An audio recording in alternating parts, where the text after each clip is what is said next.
I don't know if I was a strange kid, but there's just something that for whatever reason, I picked up, but I noticed as I was growing older, and it used to get odd, like people were so surprised by certain things that just seemed very obvious to me when I was a kid. Like for one of the, again, this is one of those things, I kind of realized, why did I start thinking of that at a young age? It's like the reality of death. I was always surprised why people were surprised that it happened, especially to them. It was one of these things. I don't know. It was one of when maybe I was at a young age. And I was holding the wings and the legs of the chickens as we were culling the herd a little bit. It was just there's a physical reality here that's something that part of mortality we all will face one day. Maybe it's a little deeper than for a 7-year-old on a minute of a farm to think about. It manifested, I think, one time in first grade. I wrote a short story called The Obituary of Henrietta the Chicken. But it's surprising, it's surprising, If I was told today, that, okay, you have a terminal illness, something like that, I'm like, well, I knew it was going to happen eventually. At least in my head, granted, my reaction could be completely different. I'm not above any, but it's just,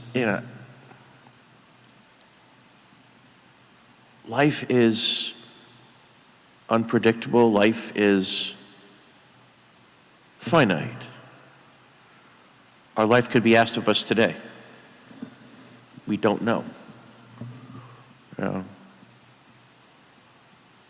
what we see in the first reading. Hezekiah, it's the news he gets.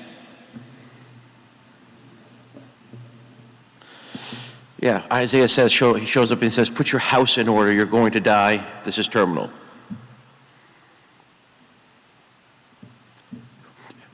No polite bedside manner here. No softness, just the facts. And Hezekiah does something beautiful. What's his response to that? He doesn't argue. He doesn't pretend to be brave. He turns his face to the wall and weeps. And he prays with his whole heart. Honest, raw, desperate. Remember, O Lord, how I have walked before you in faithfulness. And here's what happens. God hears, God sees his tears. God changes the plan. 15 more years.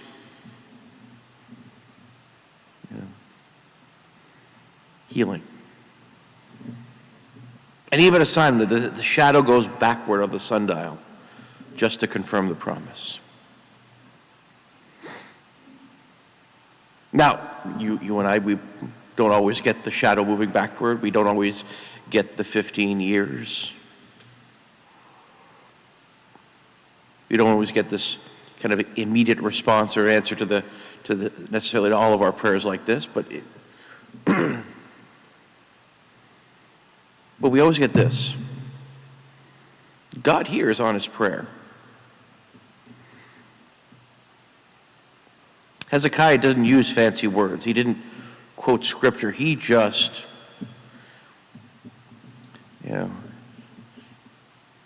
he just wept and asked.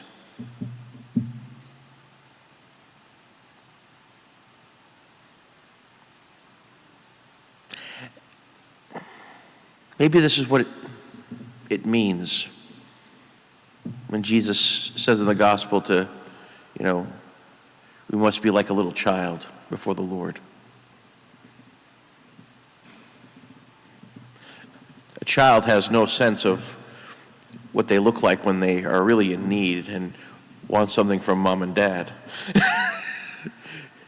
They don't care if they're messy criers.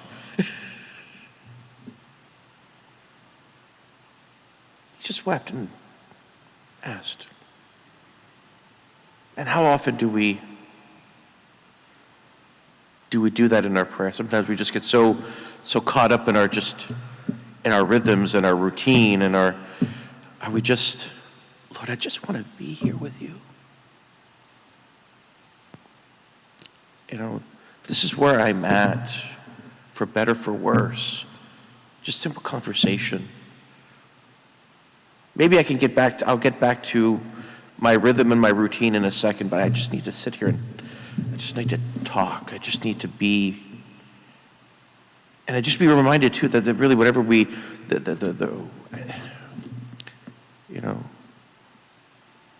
all I really need, all I really want is to be with you. Everything else is gravy, Lord. If I get more time, I get more time. If I don't, as long as it reveals and glorifies, magnifies your name, Lord, let me do that.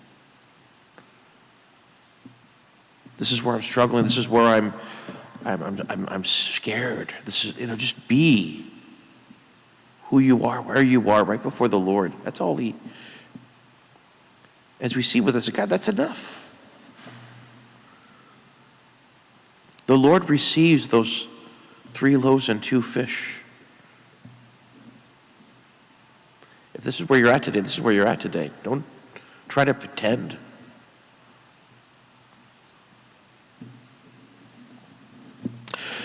So whatever you're facing today,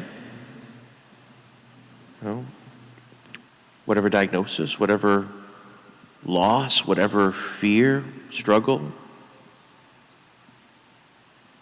turn to the wall. Be honest. Weep if you need to.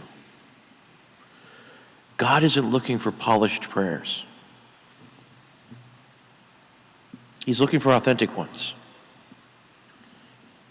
And he hears every single one.